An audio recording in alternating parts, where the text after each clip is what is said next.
Live and online, it's Sleepless with Steve and the Movie Book Club with your host, Steve Pulaski.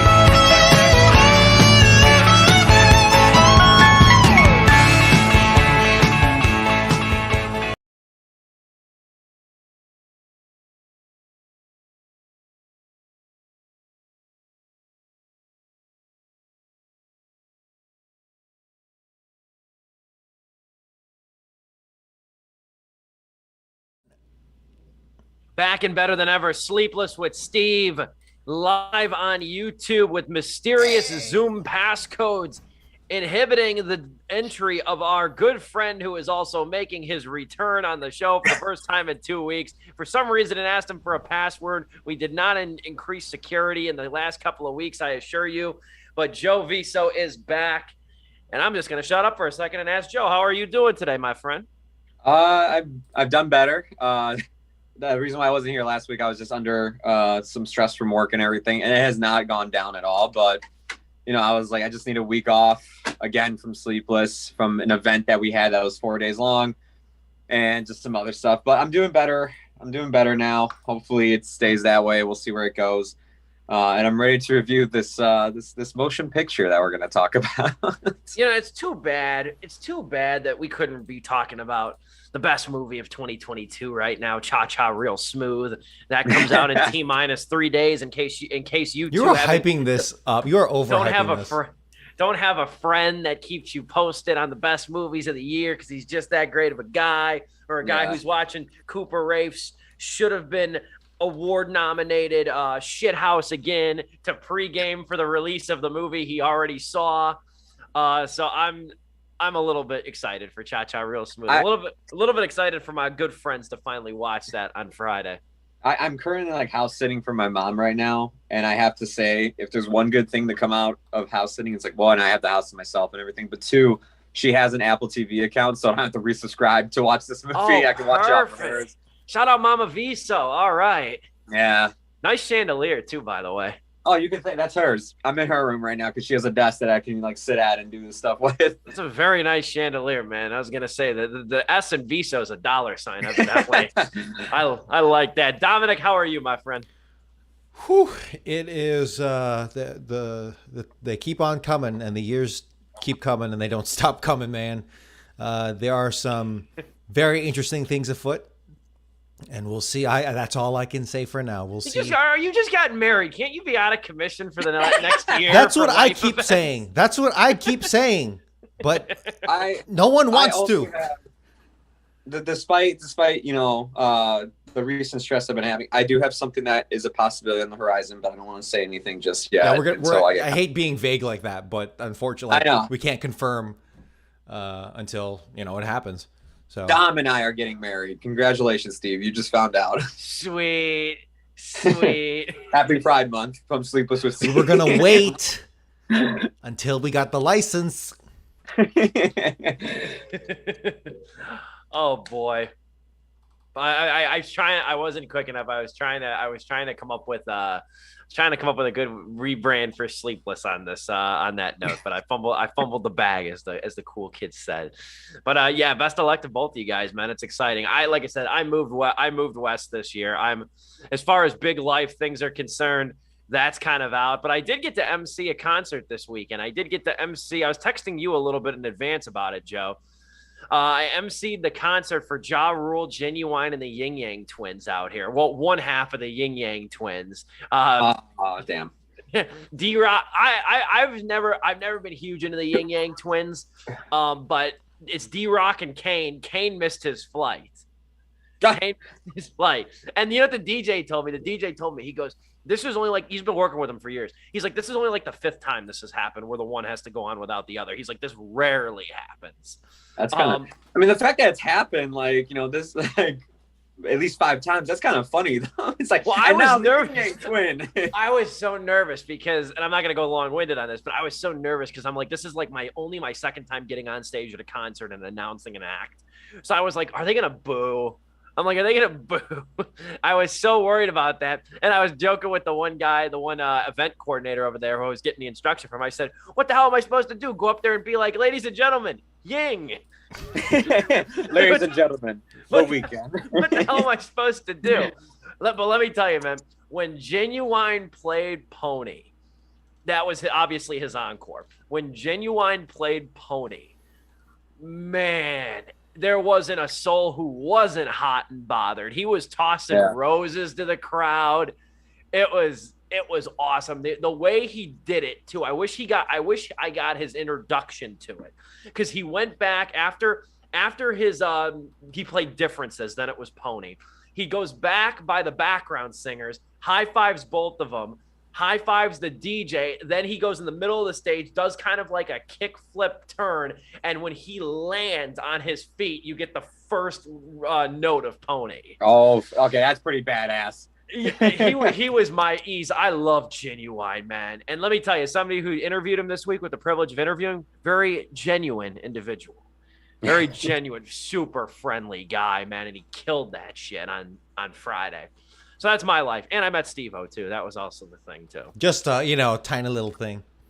That was also a thing too. Steve's out here brushing with the founder of Fire Music Festival and Steve-O. It's just like he's making. I am shocked Ja Rule still has a career after Fire. I'm surprised he's not locked up.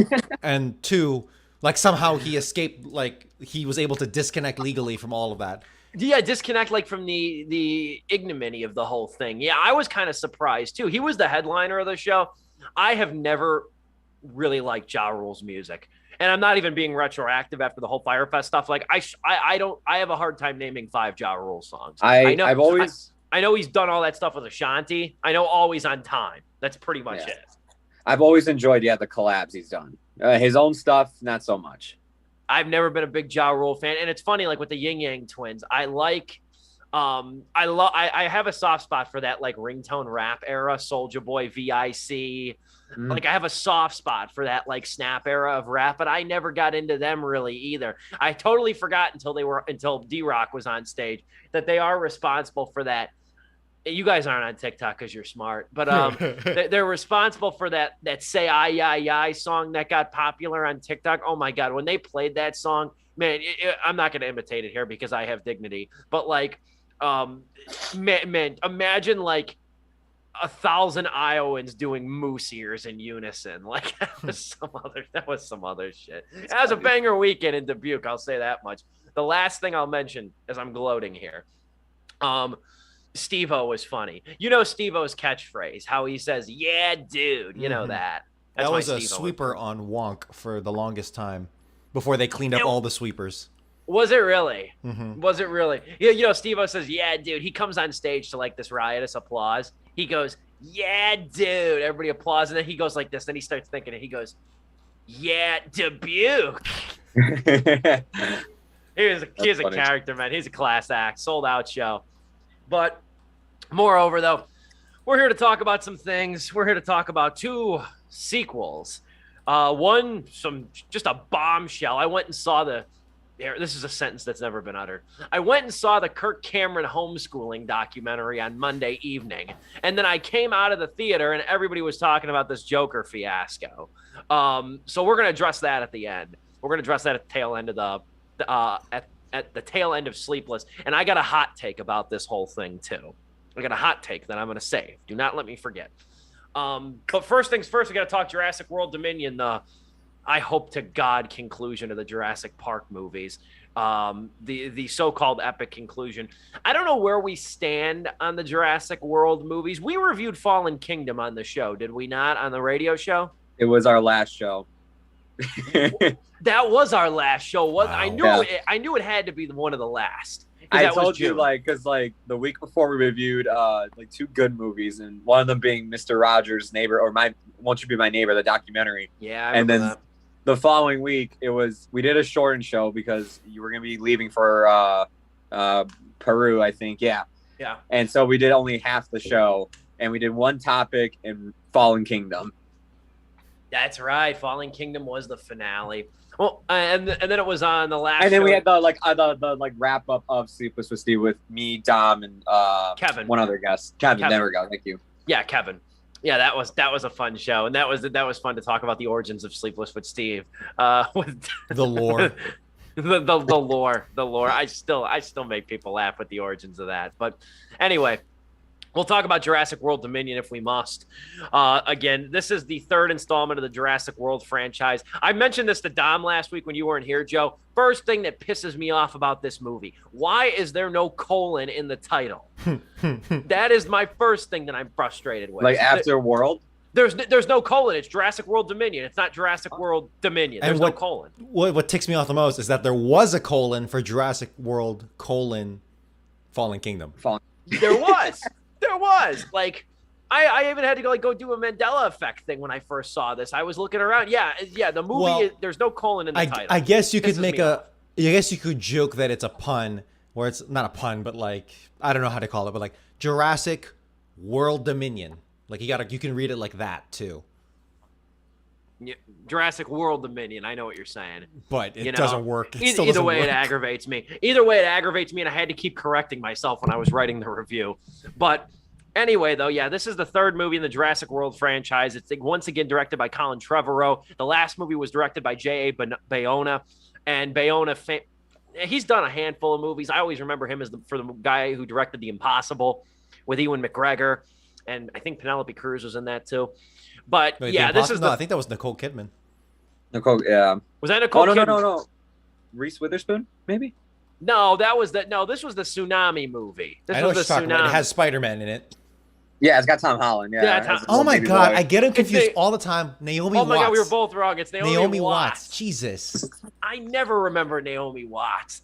It's terrible because she's a good actress. I never remember. I was totally left field. I was wrong race over here. We got Obi-Wan and Spider-Man right, though. We got that.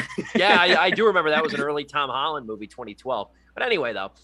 So I guess the unwritten law of American cinema, and Joe missed out on our Maverick review, but I keep saying the unwritten law of American cinema suggests that merely 2 weeks after we get one of the best blockbusters in about half a decade, at least since Fury Road, in my opinion, we get a good candidate for probably the worst one of the year. And if you want to know how soulless this thing is, I kind of teased Joe with this when he was texting me when he was about to watch the movie. If you want to know how soulless this franchise has become, if you see this at an AMC, the goddamn thing is preceded by a stupid crossover promo between the Minions and the dinosaurs. If you really wanted to see how soulless this franchise has become. And that's the word I keep throwing around with this movie. I found this thing to be almost completely joyless in a lot of ways, which is not the thing you want to say when it comes to dinosaurs. But what I can't forgive or forget is the fact that they had the premise on a silver platter with this one. Dude. They had the premise of dinosaurs living amongst men. I could only relate this to the first Purge movie, not the first Purge, the original Purge movie. I can only relate this to the original Purge movie, and it's a weird connection, but hear me out. It reminds me of how the original Purge movie, the trailers and everything teased us, and the premise teased us with all this violence occurring in the streets and everything. Yeah. You get like a 15-minute prologue. Okay, now let's be entrapped in this wealthy family's concubine while all of this is going on. And that's with the lights off, just people running around saying names. Let's make all this shit going on in the streets. Let's make it a home invasion thriller. And it wasn't until the sequels that they figured out, like, oh yeah, really, like let's do that. Yeah, like here's an awesome premise. What if the original cast of Jurassic Park turned into government whistleblowers? Like that's a compelling story. So this thing lost me early, and it never even came close to getting me back in. I'm going to throw it over to Joe. You've been absent for a couple of weeks. I want to hear your voice again, man. Your general thoughts. Try and follow that for Jurassic World Dominion. I mean, look, in regards to the rest of these movies, I only like the first Jurassic Park. I think Jurassic Park 3 is the best of those sequels. I did enjoy Jurassic World. I thought, like, okay, this is a decent reboot. Like, it's fun. It's summer blockbuster fun. Did not like Fallen Kingdom. As for Dominion, I'm still trying to comprehend what I saw days later. So, Steve was kind of hitting on the head of how I was feeling about this movie. This movie has the best premise I think a sequel to Jurassic Park could have. The dinosaurs have been let loose. They're starting to repopulate, and they're living among us now. we are just trying to, and it opens up with this like 5-minute introduction of a now this like news report, an actual thing that it's actually well done. Might well be the best edited. sequence in the movie. Yeah, honestly, it really was. Like, it made you go like, oh my God, man, like, if this was actually real, this is insane. And one of my favorite moments is people having a wedding, and they let out the pigeons, and a pterodactyl comes in and kills a pigeon. I was just like, this is like, you're thinking outside the box here. You're putting like situations where it's just like, okay, how would it be? Now, after you introduce this whole situation, tell me, where do you go with the Jurassic World sequel? Do you focus on dinosaurs and try to be like, talk about this whole extinction level event, about them living among us, and what should we do with them? Or do we focus on a bunch of locusts eating wheat? And you obviously take the second choice. So I know like this wasn't revealed in the trailers or anything, but it's like, I feel like I should warn people about this. This movie is not really about the dinosaurs. The dinosaurs actually, for the most part, take a back seat in this movie until like the last hour, where it becomes these Smash Bros of dinosaurs, where I mean, like, they're just throwing every dinosaur they can at you in the last hour. It's not even as fun as you just made it sound. No, it's really not. But like the first hour and a half, the dinos really do take a back seat. I mean, like, I don't understand why we are still with Bryce Dallas Howard. The one thing I give the original Jurassic Park sequels is they didn't bring back the characters every time. Like, they were just like, okay, for Jurassic Park Lost World, we're only going to have Dr. Ian, played by Jeff Goldblum. For 3, we're only going to bring back, hold on a second. There we go. For 3, we're only going to bring back Sam Neill. And that's it. Like, they did. I still don't understand. Like, we bring these guys back and they have nothing to do. They have nothing interesting. Like, their plot line is like a Jason Bourne plot line.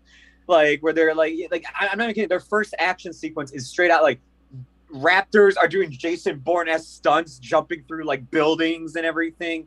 They're fighting the most cartoonish villains in this movie too, from guys with tattoos on their face that like do really disgusting stuff, to the cool woman, like badass villain who doesn't need to run when she's in danger. She just fast walks like this in heels and somehow outruns. Somehow runs everywhere. And then finally, man, I've been waiting for this guy to get another role, but it sucks as this one. They got Peter Parker's dad from Amazing Spider-Man out here looking like a total buffoon. It's like the Campbell CEO. Scott. Yeah. Tim Cook. They literally make him look like a typical like. And this villain trope is getting annoying now. Like the CEO, Elon Musk, like pharmaceutical, like it's done to death now. It officially is old. Like, so you have all this stuff you packed into this film: locusts eating wheat that will eventually lead to an extinction level event, 3 villains that are generic as hell. You're bringing back the legacy characters and really don't do anything with them. And you're bringing back the newer characters from the world sequels, and you're not doing with them at all either. And it's just like, you have all this stuff going on, and you telling me you couldn't see, after trying to do all this, you couldn't see, like, wait a minute, guys, dude, we have dinosaurs living in San Francisco. We have dinosaurs literally in the ocean, like attacking ships and cruises and everything. Like, no, instead we're going to stay in another facility and just waste our time there. And I don't want to go on. It is a disaster of a sequel. When Steve said this is soulless, I mean, it really is. It's like there's nothing that this movie offers. I know I've met people who really did love this movie. I know some of you look shocked right now. To them, like, this is how I equate it. This is their Fast and Furious. Like, I love Fast and Furious, and as dumb as the sequels have gotten, I can respect some of them. But like, to them, this is their Fast and Furious. They get their dinosaurs, they get their cool, like, dino action and everything, and they're satisfied. And for me, it's just like, yeah, if you're not really doing anything here, I'm not with it. I just can't. So for 2.5 hours too, you got to tell for those 2.5 hours, man. You got to tell them friends. You got to tell them friends ejecto cedo. If you're watching this movie for the dinosaurs, that's like watching The Foreigner for Jackie Chan action. Like that, like you're just barking up the wrong tree. Sorry, Joe. Finish. No, I'll wrap up with this because I went long-winded. I'm just grabbing a charger right now. This sequel, it's the like it's funny that you did mention it came out 2 weeks after Top Gun Maverick, because Top Gun Maverick is this is what you should do with a sequel, like years in the making, whatnot, and everything. And then you get this, and it just shows you everything you shouldn't do when bringing back like legacy characters. Like the way they handled Val Kilmer's character in Top Gun Maverick is 100 times better than any of the legacy characters in this movie. And Val Kilmer can't talk, guys. Yeah, completely agree. Dom, what say you? General thoughts? This is the culmination of a systemic failure of an entire film trilogy worth probably billions of dollars. And put that on the poster. Damn, that was a hell of an opening line. It's just, this is floundering. This is meandering. This is a disservice to the spirit of the original, the spirit of the Michael Crichton book, the spirit of the filmmaking innovations all of it made, and the work that the legacy actors put in. I feel bad for the new actors because it's like, I feel bad for all of them. All the actors here, they're trying their best, but like, dude, this is just, it was on shaky legs. We were on shaky legs, like a half hour into the second one of Fallen Kingdom. This is just ruins, just complete. A tornado has ripped through this small town.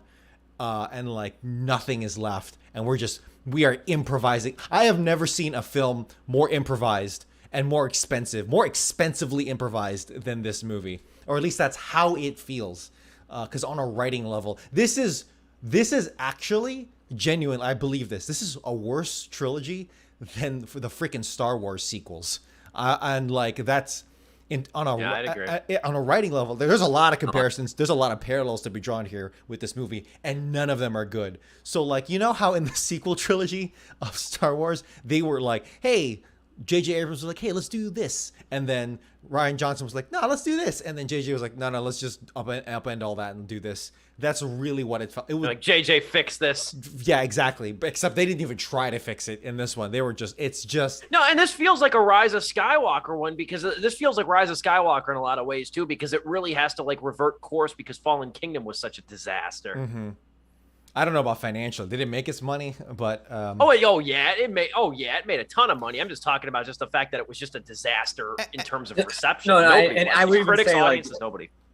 Yeah, I was gonna say. I remember, like, even the friends that I do know that like most of these movies, they didn't like Fallen Kingdom, and I was just like, okay. It cannot be understated. However, we're gonna continue to rip into this movie. Don't you worry. But it cannot be understated just how much money the first 2015 Jurassic World made.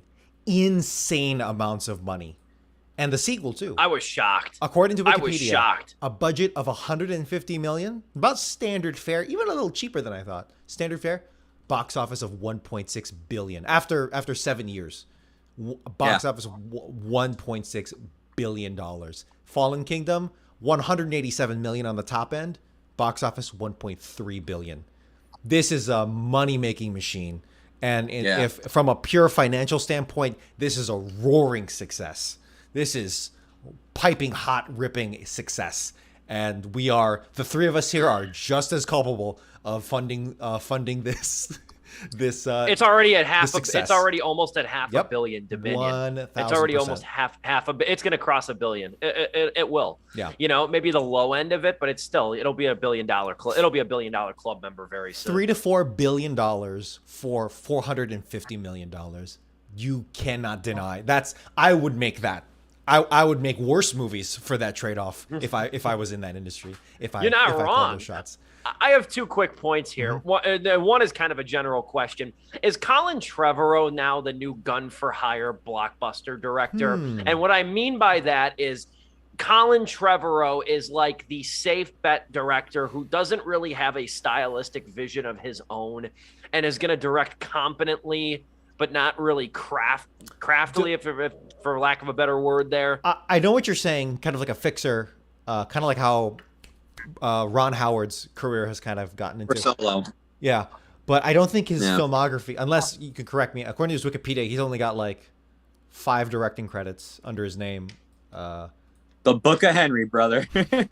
God, that is still one of the most. You never saw Book of Henry, did you, D? I did not, no.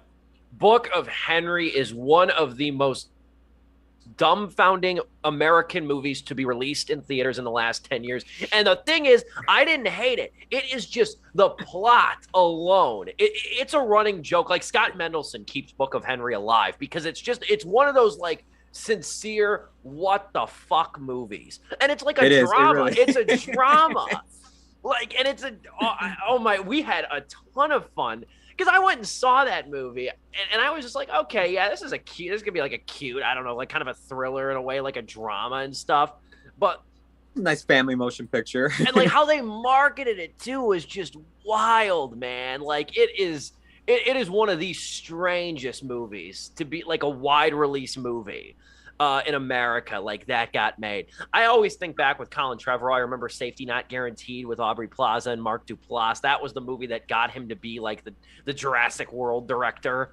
Yeah. You know, I really enjoyed that movie, but I've been very unimpressed ever since that with Trevorrow, and just even just his style. I just feel like he's gotten like Colin Trevorrow, and granted, he never became like, you know, a film bro's best friend like Robert Eggers. But that's what I worried with Robert Eggers initially, was that he was going to become just another director. That's what I was worried about with him. And that's what I feel like with Trevorrow. The second other point I'll make too, and I said this in my review, which you can read at stevepulaski.com. I said that the Jurassic World Dominion, I said if you did enjoy this movie, that's fine, whatever, who cares what I think. But if you want to write this off as dumb fun, like when anybody tries to bring a critical analysis to these movies, especially this one in particular, if you're going to write that off and like brush that off as like dumb, like, oh, it's dumb fun, it's a popcorn movie, it's blockbuster, whatever you want to say that. Okay, fine. But here's my point. Think of how good and impactful the Planet of the Apes trilogy was, the new one, the new Planet of the Apes trilogy. You can't tell me that those movies weren't more enjoyable on a spectacle level and on a narrative level. They were satisfying on both. They were even-handed on both. They had a vision. And with each installment, I'm not trying to speak for you guys, but I think you guys like these movies, is that I was looking forward to the next sequel. I was invested in the narrative. I respect the very first one.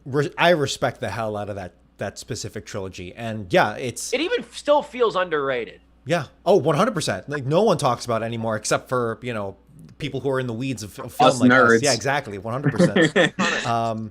It's just that alone, well, and then like Blade Runner 2049, movies like that it just makes you. Movies like Jurassic World Dominion make you think of those movies. At least that's what I would hope that people would do, is that they kind of go back to those. And it's a hard thing to really crack the formula of what makes a good Lego sequel, or you know, how you do that. But I think one of the things we're honing in on right now is the idea of giving someone a chance to pursue their own vision. And artistically, that's what made Maverick so good. Yeah, and I mean, it was literally like Cruise's and McQuarrie's, as well as the director's, like idea of what this sequel should be. And it took them forever, and there was a lot of politics, a lot of studio politics. But honestly, I have a feeling. Obviously, there's only a very elite, select few that can actually give us information on this. But I have a feeling that studio politics is like 30% of the job as a director on that level of a major motion picture. Obviously fluctuates depending on the film, depending on who you are. But for stuff like that, it's, I don't know. This movie is really something else. Like I'm not joking when I say this. I actually fell asleep. Now, I was tired, because it's been a very busy couple of weeks at work. Joe can relate. We don't work together, but it's kind of the same kind of business here. But I still like the fact that I went to sleep with this movie. Jesus Christ. And it was during a moment of high tension. And it's like, I should be engaged, but I'm really not. And it really all comes together when Ian Malcolm, oh my God, Jeff Goldblum comes in to save the day. Jeff Goldblum comes to save the day for the characters. And then he pretends to, or like he tries to, and then someone in a different situation, in a different part of the scene, like does it for him, and then he like thinks he did it. And that is like indicative of this whole film, where it's like, I think I'm getting one thing, but in actuality, you're just being part of this big profit margin, and like you're not getting what you want. You're not getting any of your dinosaurs, at least as much as you want. And Joe, take it. I was gonna say, I mean, as far as you being like, oh, it's a tense moment and I fell asleep, I kind of understand where you're coming from though, because this movie's not really tense at all, because everybody in this movie is a main character and they're not gonna die. That's a great point. That is a really good point. I didn't even think about that. You're so right. Everybody, like, no, there are everybody. Like, the minute we got to last save number 7, I went, no one's dying in this movie. Got it. Like, no matter how far away characters can be, they will supersonic speed to come in and save them out of nowhere. These movies too used to be fun. Like, I like Lost World, the Jurassic Park 2. Lost World is the weakest sequel for me out of those original 3, but it's a decent sequel at that. Even 3, and I'm not a big fan of Jurassic Park 3, but like Jurassic Park 3 is still better than both Fallen Kingdom and Dominion. The worst of the original trilogy is still better than 2/3 of the new trilogy, in my opinion. But the other thing with these movies, and you saw this, like, I didn't realize. I guess I really kind of closed off to the critics and reviews of Jurassic World. I didn't realize that critics were not as big of a fan as that movie as I thought. I like Jurassic World. I'm not going to stand on a table for it and argue that it's one of the best, blockbusters or really anything other than just a pretty good, thrilling movie in a lot of ways too. It was also the first Jurassic Park movie in 13 years at the time, 14 years. Yeah. But the thing I will say though is that this trend started a little bit with Jurassic World, and then it really got doubled down on Fallen Kingdom, and it's like tripled down here. These movies have tethered themselves to reality in such a way that we're forced to watch like once charming, brainless but thoughtfully brainless movies attempt to be intelligent, and that's not fun. Dude, tethering to reality and the lack thereof in this film, if the situation really unfolded in real life like how it did in the first, like in this movie where dinosaurs are infecting our world, it would be just humanity. Like in real life, it would just be, especially in America, just fire sale on weapons and just hunt them down with black hawk helicopters. Your uncle would have a pterodactyl head next to his moose mounted on his wall. Every hunter in America, just a field day. Like in real life, like U.S. wildlife agencies on a state level and a federal level, they actually like allow hunters to go in and like, hey, yeah, we need you to go in and actually like lower the population of the deer because they're overgrazing. You think Pete is insufferable now? Imagine if the fucking dinosaurs existed. You think Pete is insufferable now? Dude, holy crap. It would be like World War III, but us versus the dinosaurs, which would be and why didn't we see that? And that's the thing. Why didn't we see that here? This movie should have been first movie where it's like Jurassic Park failed. Now the dinosaurs have come back. And then the rest of that movie is this war. And then by this third movie, it's like Edge of Tomorrow, where it's like we need to take back Europe. And like we have these super like just go all out, but you went all out in the worst way. Yeah. Why is there a cantina scene, like a Star Wars cantina scene with dinosaurs in this movie? why is that a thing? And this thing is so bloated. I almost forgot about that. This thing is so bloated with so many scenes. Like I almost forgot about that stupid cantina scene.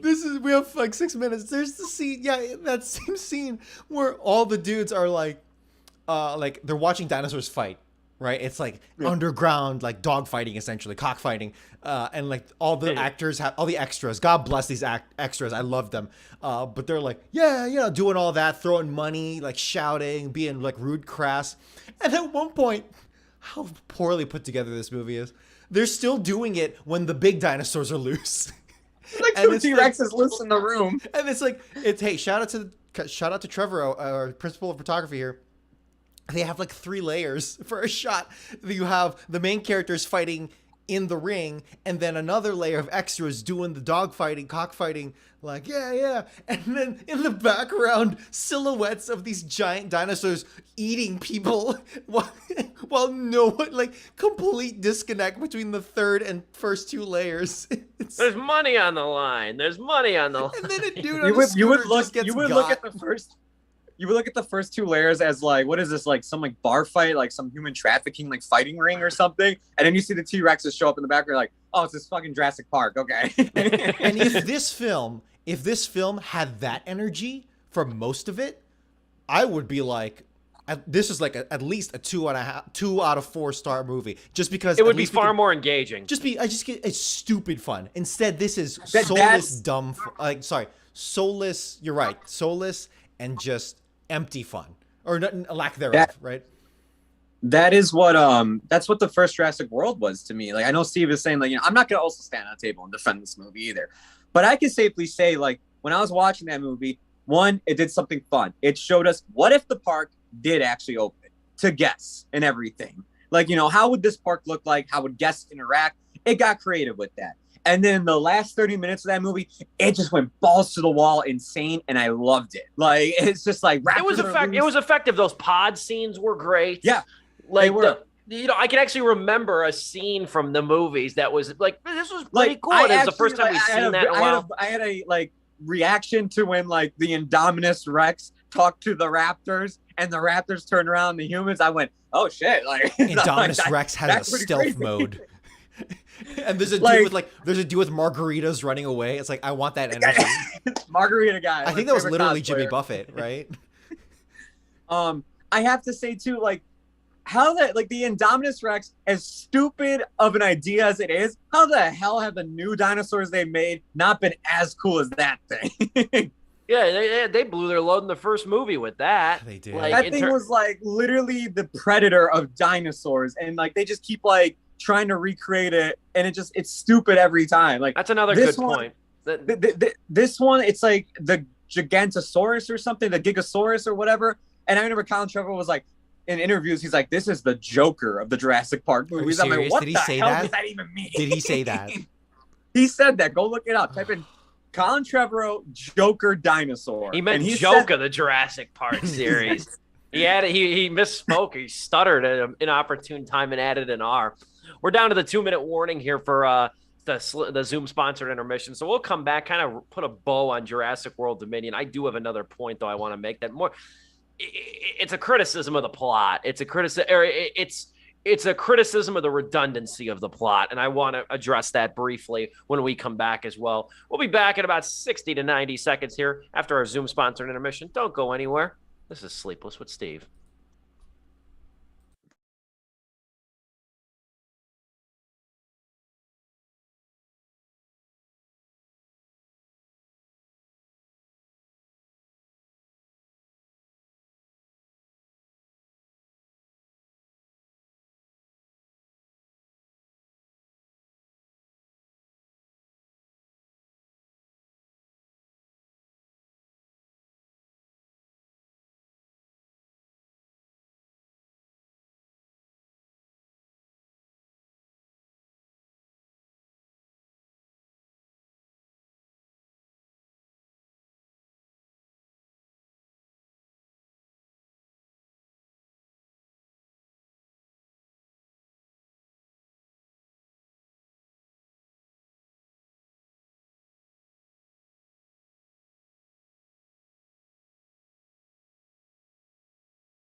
Back at Sleepless with Steve live on YouTube on this Wednesday evening, this unbearably hot Wednesday evening. If you live in the Midwest, it has been sweltering and like didn't get as hot as I think it was supposed to today. I think it was supposed to get to like 95, but at least out here it got to like 89, which is still just about as miserable. Yesterday the heat index out here was 111. That's what it peaked at. It's the humidity, man, and it like well, I mean, also the heat, of course, but the humidity is what really makes it like unbearable the moment you walk outside.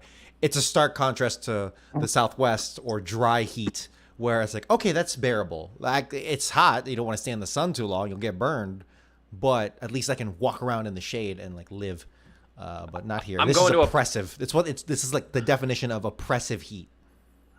I'm going, not to get too long-winded, I'm going to a business's open house next week on Tuesday. I'm going on Tuesday, and it's in a parking lot. It's going to be 96. It's like, oh, your boy going to be as red as this shirt for Wednesday. Just an FYI. Yeah, a blacktop parking lot. Like, your boy going to be as red as this shirt. You're going to be looking... You're gonna be looking like SpongeBob and Patrick in the movie when they were like underneath the spotlight and like burning. Oh yeah, sunburnt with Steve next Wednesday. Don't miss it. But yeah, we're talking Jurassic World Dominion, trying to avoid talking about it evidently too. You know, I honestly, the last major point I'll make, I spent like, because there really wasn't much captivating me on screen, truth be told. I spent a few minutes watching this thing, just kind of pondering what this thing would have looked like if like Owen, Claire, and their daughter Macy weren't in it. If Bryce Dallas Howard, Chris Pratt, and the kid were written out of the movie.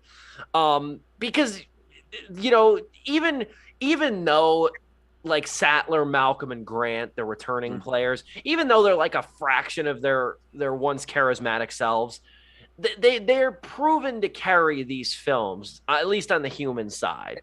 And they're much more interesting to watch too than Owen and all the other ones. Even the newer, the brand new characters they brought into this movie with Jeff Goldblum's like, you know, partner Omar. I think it's Omar Sy was the actor. Yeah, Omar Sy, yeah. No. That was Chris Pratt's partner. I'm gonna butcher this. Mamoudou Afi.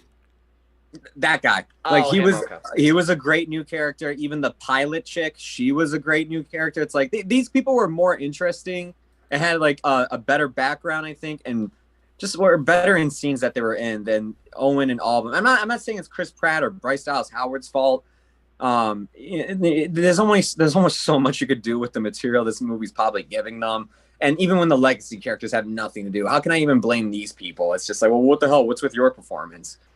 Yeah, and I was thinking about it too. Like about an hour and a half into it, I realized, like, you know, this movie is like really just shuffling these characters around so they can all meet up for this like contrived meetup thing. Hey, they even crowbarred BD Wong. There's a couple. The News Now sequence or whatever, I like that. The other sequence, I think the one really good sequence in this, I wouldn't even call it great, I would call it really good. The one really good sequence in this thing, in my opinion, is when they're flying and Owen has to get Claire to eject with her seat parachute. And that's like when Trevorrow implements like one moment of actual like real defined style is when the camera is focused on Bryce Dallas Howard as she shoots up through the now broken plane roof, and the camera follows her as she descends up until a pterodactyl, I think that's what it was, a pterodactyl rips her parachute and then she falls. Like I thought that was a really good sequence. Like that was, and I think it's the best moment with the three new characters, you know, speaking three Jurassic World characters here. But I think this movie's a lot of chess pieces moving to like just to get them to meet Campbell Scott's villain. Yeah. That's actually probably the best part, that not only when she's flying, but also when she lands and stuff, where it's like, okay, what if we actually focused on one person for a bit, as opposed to all these other. I think that's an underlying fact of why that scene stood out to me, was it's like, okay, we're not focusing here as a collective. We can actually zero in on one individual for a moment. And the first Jurassic Park had those moments too. It's just well, it also helped that everything else was also put together well, but those were some of the coolest parts. when Muldoon was doing his famous line, "Clever girl," and he gets ambushed by the velociraptors on the side. It's like, no, it's just him and the velociraptor, and then another velociraptor. That's what makes that scene so cool. Newman from Seinfeld, when he gets attacked by that one dinosaur in the Jeep where he crashes, and like it's this one shot horror moments that, because like the first Jurassic Park is in some ways elements of horror with those one shots, vignettes, really cool, really fun, really exciting, and that's what makes it. But we get that once here, and it actually is striving towards something, but immediately just dogpiled by everything else around it. Just all these other characters, all these other plot lines, all these other messages. I'm like, please stop. It's like, it's funny how the alternative was to have World War III with dinosaurs, but they narrowed it down, but it still felt like this weird web of relationships and people arguing amongst themselves. Not even the more specific plot line turned out to be the more disappointing one. Yeah, come on. Yeah. At least with the direction they took. I do love that the world movies for some reason find it that each of their climaxes, their signature is WrestleMania with dinosaurs. It's just like, but it just every feels climax. The first one, it felt like cool. It's like, oh, we're doing this, okay. By the third one, it was like, okay, this is you trying to. Yeah, by this point, it's just as old as Chris Pratt doing this to each dinosaur he meets. God, he did it so much. I'm over here wondering, why the hell don't you just jump out of the barrel and car over here and do that? If you're so good. I still love to, and granted, in the original Jurassic Park was the first time we ever saw something like that. But it's like, for Christ's sake, they still can't keep up with like a Jeep going 90 miles an hour on rough terrain. They still can't keep up with a frigging vehicle.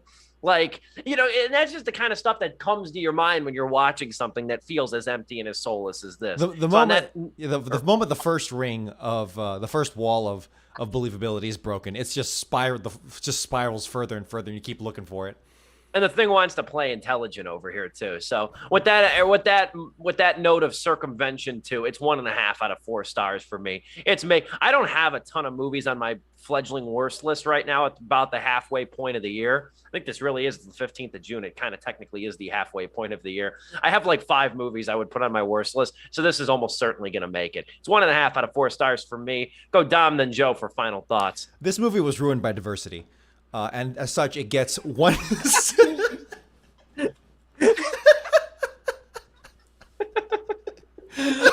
That was a good one. That was a good one. The person of color on the show says the movie was ruined by diversity. I really feel bad for these actors. Wait till you see the lesbian kiss in Lightyear. Every single one of these actors I feel horrible for, because it's like they get a bad rap just for being in this movie. The women get it worse. The black characters get it worse. The black woman character gets it the absolute worst, just by the dark corners of the internet creeping up. Oh boy. But anyway, this is a studio cash cow. But when the numbers reflect that, how can you blame it? How can you blame them? You can admonish it, you can soapbox it, and we absolutely just did. We did for every single one of these movies, but they make money. How do you fix that? I don't know. I really don't. Turn every studio into a cooperative? No, I don't. I mean, based, but I don't know. The truth is, this is a 1-star movie for me. The absolute worst of the year so far. The only thing that kept it from being a 0.5 star is that at least it wasn't malicious. It wasn't, downright, almost evil in its messaging. This is just cold corporate whatever. There are other films that are trying to affect political change in this country that do much, much worse. But dude, this please be the end. Please be the end, or at least make it so that this does critically so poorly that there has to be some kind of like an artist has to, like a true auteur has to pick up the pieces with a stealth like side series that actually brings us back to where we were with it. I don't know. Joe, please. Denny Villeneuve is like, God damn it. Yeah, for real. For real. Another one. Here we go. What's your star rating? 1. Oh, nice. Um, Dom, I hate to say it, but this is universal, man. No matter how bad a movie might get critically panned by them, Minions, The Fast and Furious, and Jurassic World, as long as it's making that money, we'll make a sequel somewhere down the line. Yeah, I mean, like this is like, I don't know. Like, I've been like contemplating, like, do I think it's worse than Fallen Kingdom? Yes or no? And it's like I don't even know. I don't even care. Do you care? Yeah. It's like I don't even care. Like People have asked me that too, and I'm like, I don't really care. I Yeah, saw the thing, and I'm just glad it's done. I look at this movie as just like, all right, like it's. I guess it's cool that we know what's going to be on our worst of list when we get to the end of the year. Like we at least know one movie that's going to show up on each of our lists. Because that's like, that's one thing I could say about this movie. The other thing I could say is that it's just yeah, like Dom said, it is corporate greed at its finest. They're cashing in on the name.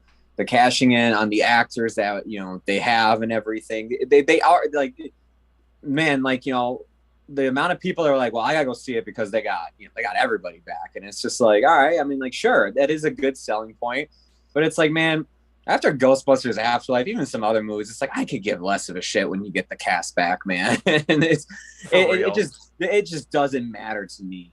For me, it's 1.5 out of 4 stars. The biggest insult to me in this movie too is when they wrap up the movie that wasn't focusing on dinosaurs living amongst us the entire time.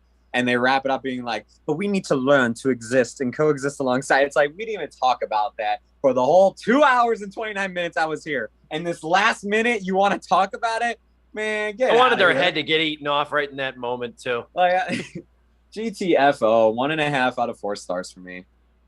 Yeah, like I said, to think that the Jurassic World franchise, again, even after the first Jurassic World movie, which wasn't great, but it's damn sure better than this, even to think that like it would end with a shrug emoji is just really like sad in a way. It's an underrated sadness. It's an underrated sadness. And I think so many of us were just so scorned by Fallen Kingdom that like that's kind of what we were anticipating, because I had no hype for this movie personally. I had very little hype. This was like, I hate to say it, this was one of like the movies that one of these blockbusters this time of year that felt like, for me, just as a critic, like this is an obligation.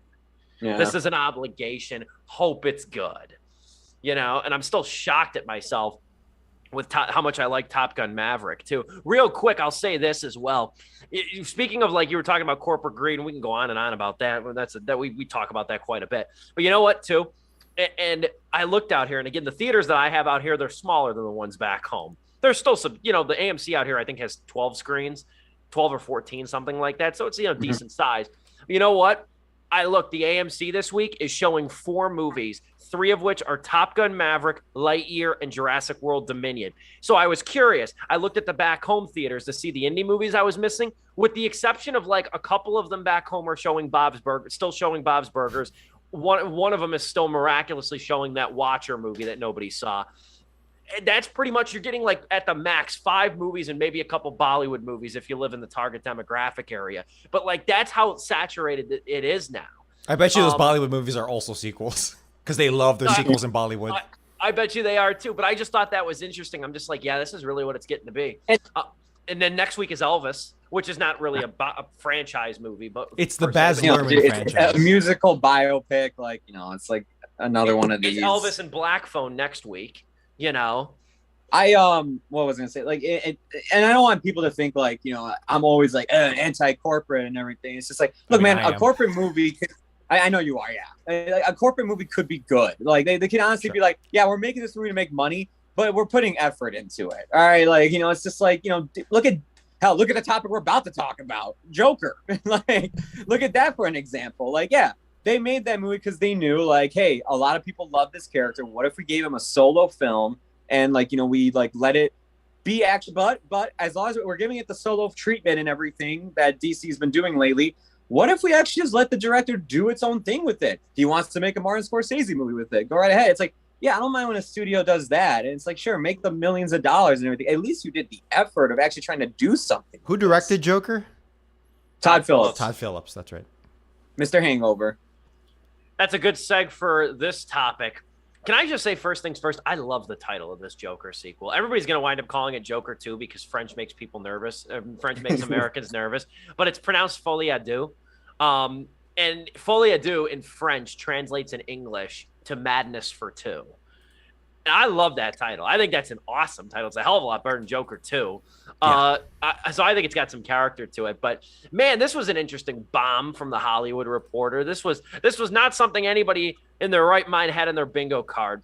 But first things first, I was not really super excited about the prospects of a Joker sequel. I thought that was a pretty contained movie, all things considered. That's how I felt about it too. I thought it was a very contained, thoughtfully made, gripping, sad, gritty drama.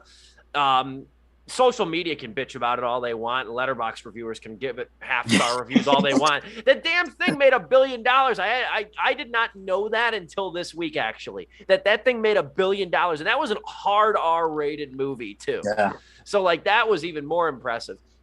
But anyway, though, the news that's out this week, and these are rumors, and these are like first stage rumors too, but still, they're pretty substantial ones. Lady Gaga is in early talks to join Joaquin Phoenix, who I like to call Joaquin, and Todd Phillips, the director, for a role as Harley Quinn in Joker Folie à Deux.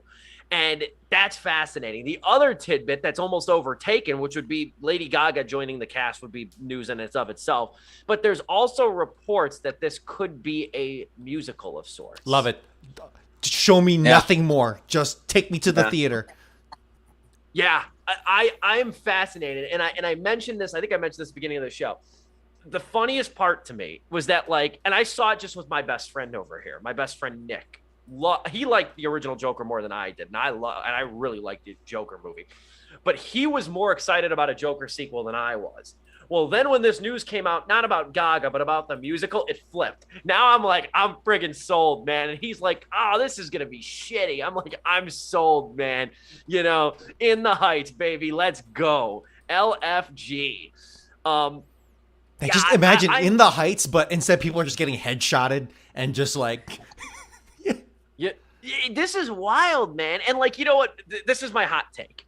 Okay, this is my hardest opinion on this whole thing, and it's gonna piss me off. Okay, it's gonna piss me off when the Oscars roll around. Lady Gaga, who did not win for A Star Is Born, who did not win for House of Gucci, and I would argue for both of those performances she very well could have. She didn't even get nominated for House of Gucci, and I thought she was really good. She was easily the best part of that movie. Oh yeah, she's gonna win for Joker Folie à Deux. Yeah, you think? Yeah, I'm betting you right now that she is gonna win for that. Her audition tape is literally just every music video of hers from 2008 to 2014 at least.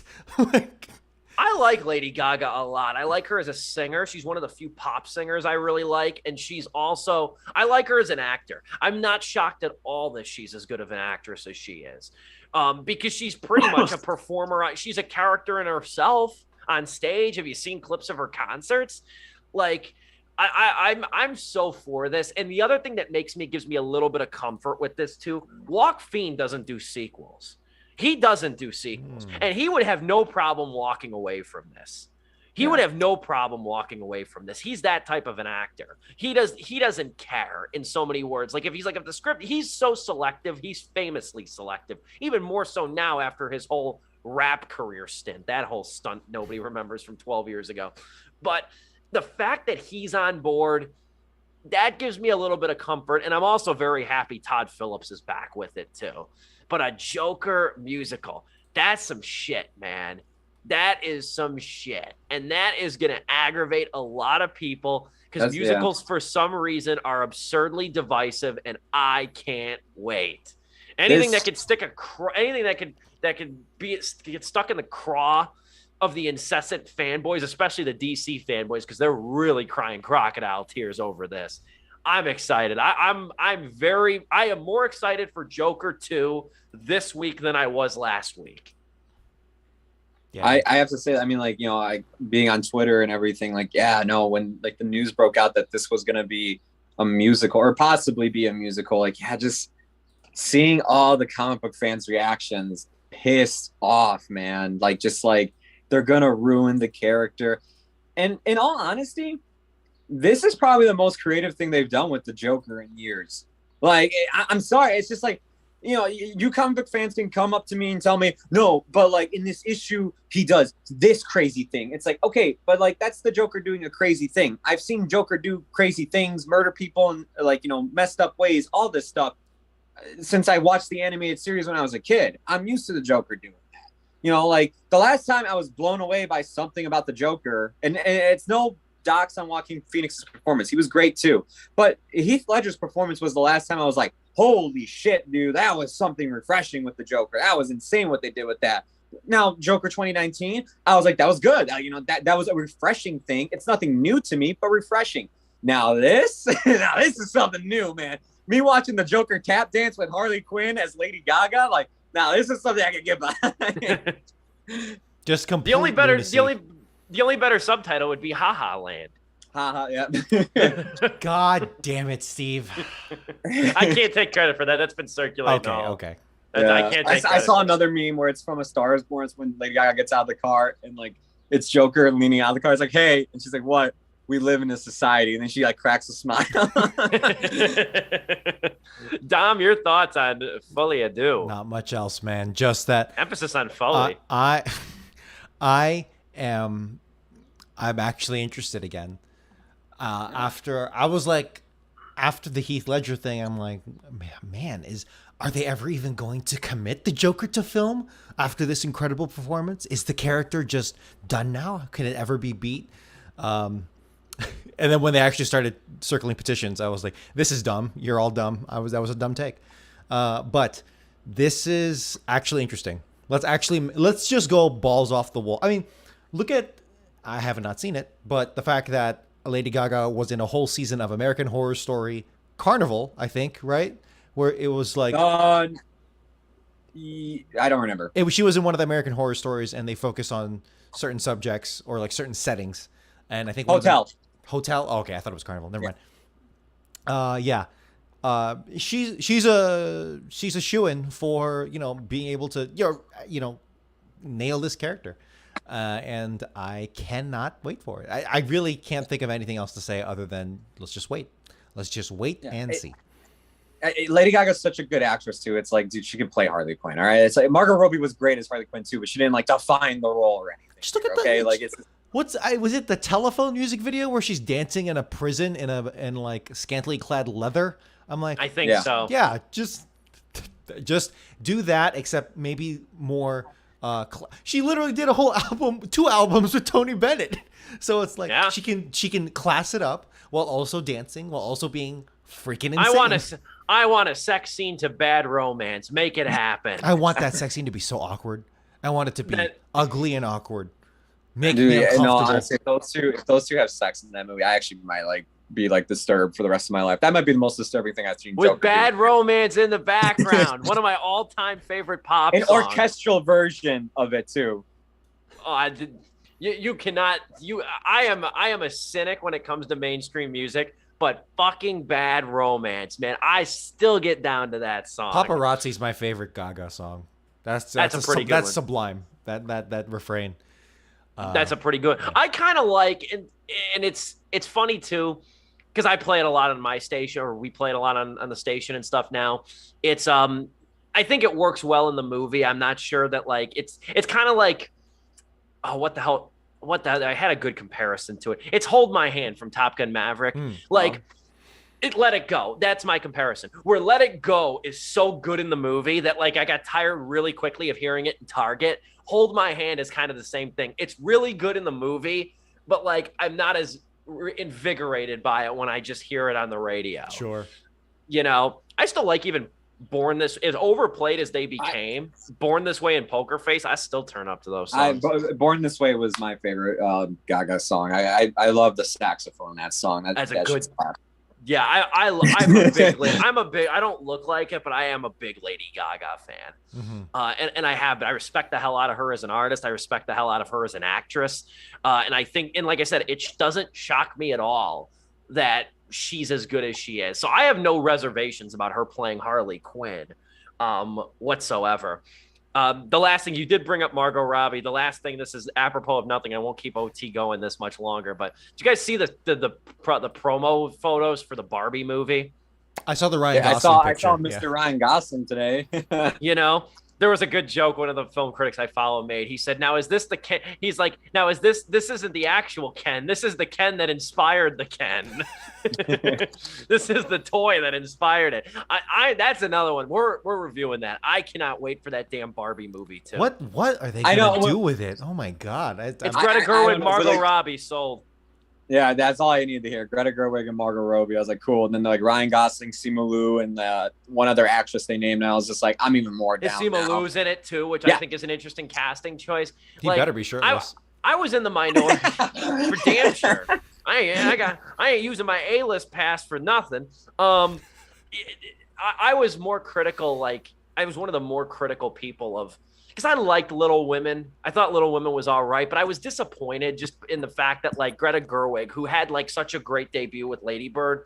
I'm like, really? You're gonna make the 13th fucking adaptation of Little Women? That's your sophomore play?